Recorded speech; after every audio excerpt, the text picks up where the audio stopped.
बिस्मिल्लाहिर्रहमानिर्रहीम। My name is Muzarman. I am the student of PSCS। आज हम the internet and world wide के बारे में बात करेंगे। सबसे पहले the internet.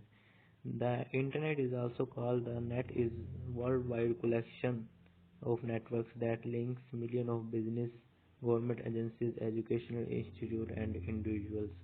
One of the major reasons homes and other users purchase computers for internet access.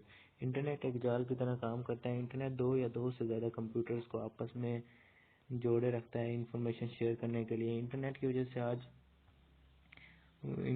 से आज पूरी दुनिया एक ग्लोबल विलेज बन गई, यानी कि फासले बिल्कुल ख़त्म हो चुके हैं। आज हम एक जगह से बैठकर दूसरी जगह आसानी से एक दूसरे के साथ रब्ता रख सकते हैं, वीडियो कॉल्स कर सकते हैं। The internet has its roots is a networking project started by agency of the US department of defence. सबसे पहले internet US department of defence ने 1969 में 4 कंप्यूटर बनाए और उन्होंने आपस में डाटा शेयर किया एक जगह से दूसरी जगह तक। इसी तरह फिर आज today more than 550 host to 550 host connect to the internet which is known as the internet. इसके बाद आता है कनेक्टेड टू द इंटरनेट। हम इंटरनेट के साथ कनेक्ट किससे हो सकते हैं? इसके लिए मुख्तलिफ सोर्स हैं। सबसे पहले आता है cable internet service, provide a high speed internet access through the cable television network via cable modem. इसके बाद आता है DSL, digital subscriber line, provide high speed internet connection using regular telephone lines.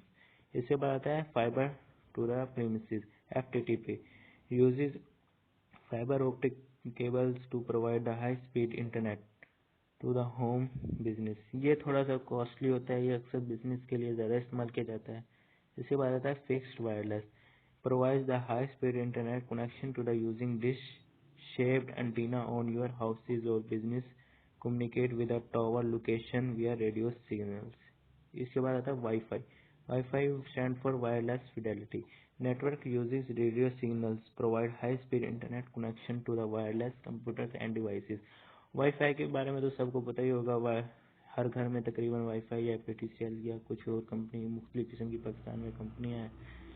इसके बाद बहुत सी चीज़ें। इसके बाद आता है एक्सेस प्रोवाइडर, कि हम इंटरनेट तक एक्सेस किस तरह से एक्सेस कर सकते हैं।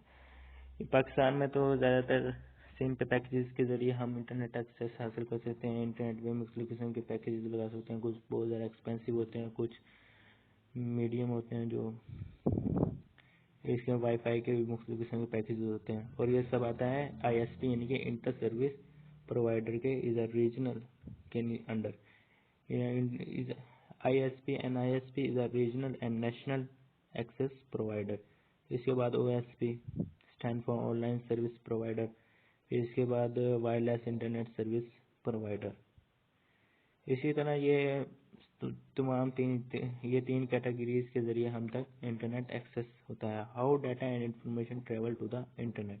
Computers connected to the internet work together transfer data and information around the world using various wired and wireless transmission media. मुख्तलिफ किस्म के मीडियम के जरिए से हम एक दूसरे से दूसरे तक, एक कंप्यूटर से दूसरे कंप्यूटर तक डाटा ट्रांसफ़र कर सकते हैं। इंटरनेट को हम बैकबोन भी कहते हैं, यानी कि the major carriers of the internet network traffic are known collectively as the internet backbone. क्योंकि हर चीज़ आजकल, अगर हम व्हाट्सएप यूज़ कर रहे हैं, कोई गूगल क्रोम, कोई कुछ भी यूज़ कर रहे हैं, कुछ भी मैसेंजर पे मैसेज कर रहे हैं, फेसबुक पे मैसेज कर रहे हैं, जिस तरह भी मैसेज कर रहे हैं उसके लिए इंटरनेट का होना लाजमी है। इसके बाद आता है इंटरनेट एड्रेस। इंटरनेट एड्रेस में सबसे पहले आता है IP address. IP stand for internet protocol. Her computer के, हर मोबाइल फ़ोन का एक IP एड्रेस होता है। ये IP address basically 4 groups of numbers होते हैं, each separated by a period. इसके बाद होता है डोमेन नेम। ये हर उसकी डोमेन होती है, जिस तरह सरगोदा यूनिवर्सिटी की होती है www.us.edu.com। इसी तरह बिजनेस की होती है BIZ। इसी तरह मुख्तलिफ किस्म की होती है जॉब्स के लिए हम .jobs यानी कि मुख्तलिफ किस्म की ये होती है, ये हर किस्म की मुख्तलिफ होती है। इसके बाद आता है the world wide web, WWW। इससे तो तकरीबन कोई वाकिफ होता है। www are always use the internet service consists of worldwide collection of electronic documents. Each electronic documents are also called web page. Website usually is a collection of related web pages. Web pages, अगर हम कोई चीज़ search करते हैं तो उसके बाद जो एक लिंक होता है वो कहलाता है वेबसाइट, और collection of links is also called web page. फिर इसके बाद आता है browsing the web. A web और browser is an application software that allows users to access and view page और एक्सेस द वेब 2.0 प्रोग्राम्स। अब हम ब्राउजिंग तक यानी कि हम किस तरह सर्च कर सकते हैं, इसके लिए मुख्तलिफ किस्म के सर्च इंजन हैं, इस तरह मुख्तलिफ किस्म में ऐप्स होती हैं। कुछ मोबाइल्स में, कंप्यूटर में, लैपटॉप्स में ये ऐप्स प्री इंस्टॉल होती हैं और कुछ में ये इंस्टॉल करनी पड़ती हैं। मुख्तलिफ किस्म की ये ऐप्स हैं, इसको हम गूगल स्टोर या एप्पल स्टोर से डाउनलोड कर सकते हैं। इसमें सबसे पहले आता है Opera, Google Chrome, Safari, internet, Firefox, मुख्तलिफ किस्म के ये सब हैं। इसके बाद वेब एड्रेस। A web page has a unique address which is called URL. URL stands for Uniform Resources Locator. Her website का एक अपना URL होता है, तो हम ये URL सेव कर सकते हैं किसी भी चीज़ के डायरेक्ट पहुंचने के लिए। हम इसको बुक मार्क में सेव कर सकते हैं ताकि अगर हम कोई वेबसाइट बार बार यूज़ करते हैं तो इसके लिए इजी है कि हम इसे सेव कर लें और बाद में इस तक एक्सेस भी कर सकते हैं। इसके बाद आता है navigating web page. Most web pages contain links. A link short of hyperlink is a built in connection to another related web page और part of a web page. Web page ये navigating का बार हम एक जिस तरह अगर हम कोई वेबसाइट खोलते हैं तो उसमें हम एक वक्त में 2-3 वेबसाइट्स भी खोल सकते हैं टैब करके मुख्तलिफ किस्म के जरिए। इसके बाद आता है searching the web. The web is a world wide resources of information. A primary reason ये सर्चिंग द वेब ये भी मुख्तलिफ किस्म के होते हैं। इसके मतलब सर्च इंजन होते हैं मुख्तलिफ किस्म के। पाकिस्तान में नहीं बल्कि पूरी दुनिया में ही सबसे ज़्यादा सर्च इंजन गूगल या yahoo.com बहुत ज़्यादा यूज़ किया जाता है। इसके बाद टाइप्स ऑफ वेबसाइट आ गई, प्रोटोकॉल, न्यूज़।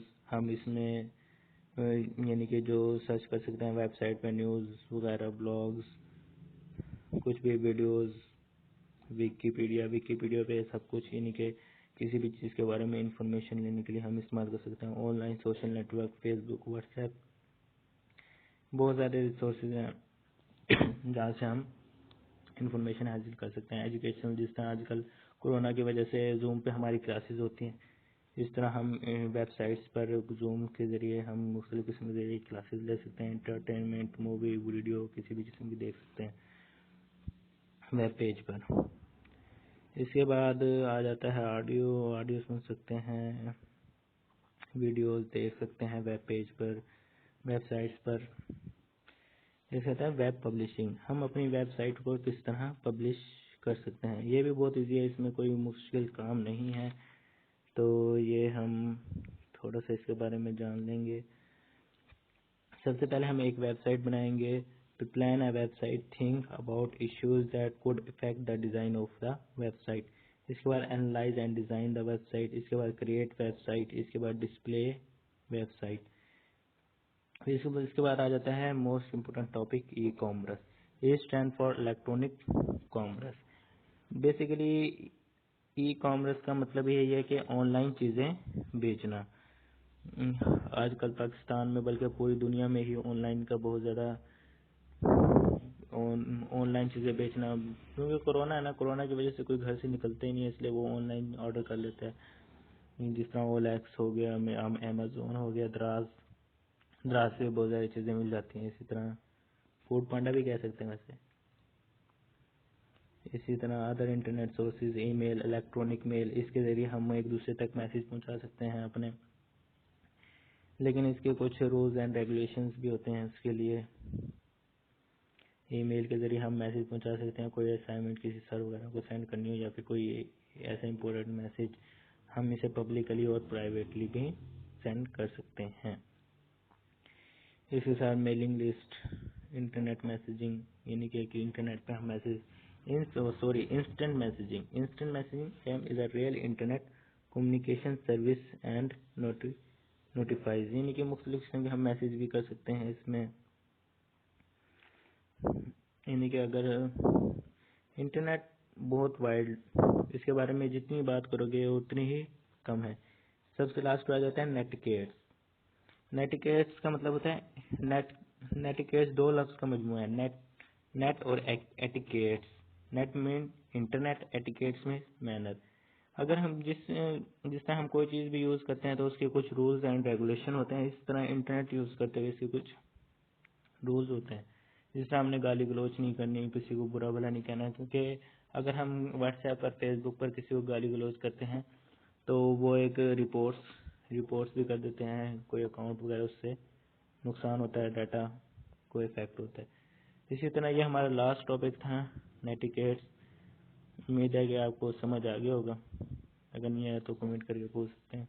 कुछ जो टॉपिक मैंने छोड़े हैं वो बस थोड़े से रीडिंग वाले ही हैं, वो कर लेंगे इंशाल्लाह। इस तरह ये हमारी वीडियो एंड होती है।